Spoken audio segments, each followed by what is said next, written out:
حامدن و مسلین و مسلمہ، نبی علیہ الصلوۃ والسلام کی ایک مختصر سی دعا ہے، وظیفہ ہے، خصوصاً ان افراد کے لیے جو ڈپریشن کا شکار ہے، جو کسی غم کا شکار ہے یا کسی تکلیف کا شکار ہے۔ نبی علیہ الصلوۃ والسلام یہ وظیفہ صبح کی نماز کے بعد یعنی فرض نماز کے بعد اپنے سر پر ہاتھ پھیرتے ہوئے آپ صلی اللہ علیہ وسلم 3 دفعہ یہ دعا پڑھا کرتے تھے۔ اب وہ دعا کیا ہے؟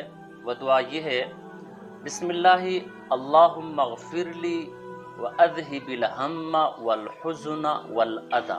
بسم اللہ، اللہ کے نام کے ساتھ شروع کرتا ہوں۔ اللہم اغفر لی، اے اللہ میری مغفرت فرما۔ گویا کہ پورے دعا کا خلاصہ ہے۔ واذہب الہم، ہم ڈپریشن، یا اللہ میری ڈپریشن کو، میری ٹینشن کو دور کر دے۔